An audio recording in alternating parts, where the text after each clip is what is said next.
The pros and cons of avoiding probate has been a hot topic for years. One day you go to the bank and a friendly teller asks if you want to add your child as a joint owner on your account. He tells you that it's going to avoid probate at death, and if you become incompetent, the child can access your funds to pay your bills. What could be easier or better? Here to talk about whether this easy planning solution really is better is my law partner, Mike Solomon. Hi, Lori. So welcome back. So Mike, is there anything positive about joint accounts? Sure. I mean, it's an easy way to avoid probate. You just go to the bank, as you said, and put your child on the account. On your passing, it goes to the child outside of probate. And while you're alive, the child has access to the money and can pay your bills for you. So that's the positive. Okay. So what could be wrong about adding a child as a joint owner on your account? Well, first of all, it's not one size fits all. For many people, this works. But there are some bad things that can happen. 3 that I'm going to talk about. Number 1 is that if you have a child on the account, they inherit your assets on your death. So if you have 3 children, you put 1 child on the account, and your will says everything goes to all 3 children, the joint account trumps the will. It doesn't matter what the will says. The joint account means that 1 child inherits all the money. Sometimes when money's involved, children don't follow your wishes. Oh, yeah. They might keep the money, and the other 2 are out of luck.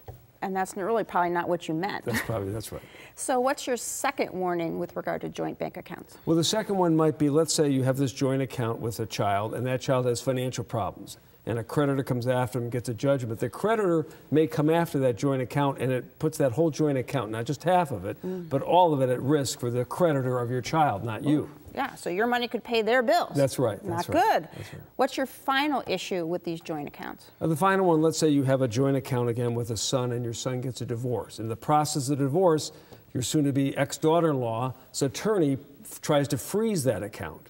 And you'll eventually be able to unfreeze the account and show that it's your money, but in the meantime, you spend thousands of dollars in legal fees to get your own money back. Oh, yeah, that's not what you want either. No, that's not what you want. So if I still want to avoid probate, is there another way to do that? Well, there are several ways. One way may be you have an account, but rather than put it as a joint account, set it up as a POD, payable on death account, or if it's a brokerage account, TOD, transfer on death. You name a beneficiary of the account.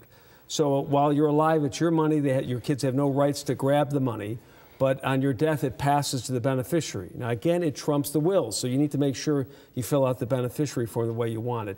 And if you want your child to have access to the money, then give them a power of attorney.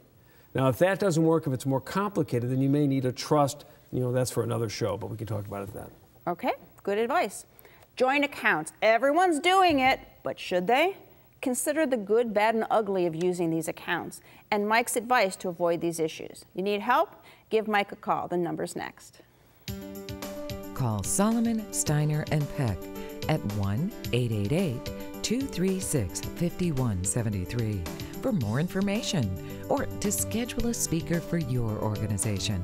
Or log on to www.ssnplaw.com. Thanks for joining us. On next week's show, Live for Today or Save for Tomorrow. We'll offer advice to ensure that you can afford your future. Then, want to enhance your health? Park yourself in a park. We'll explain. And there's so much to discover in our area. We'll feature what Boomer and Beyond magazine has found.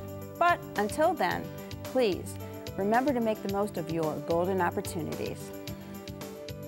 If you'd like to join our kitchen conversation, visit our website, www.goldenopportunities.tv.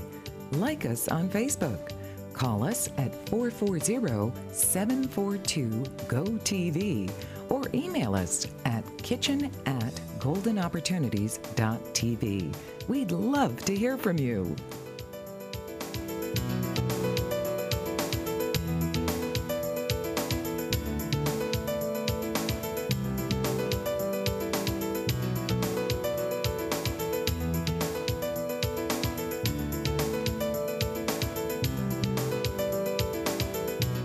Golden Opportunities is paid for by Elder Productions.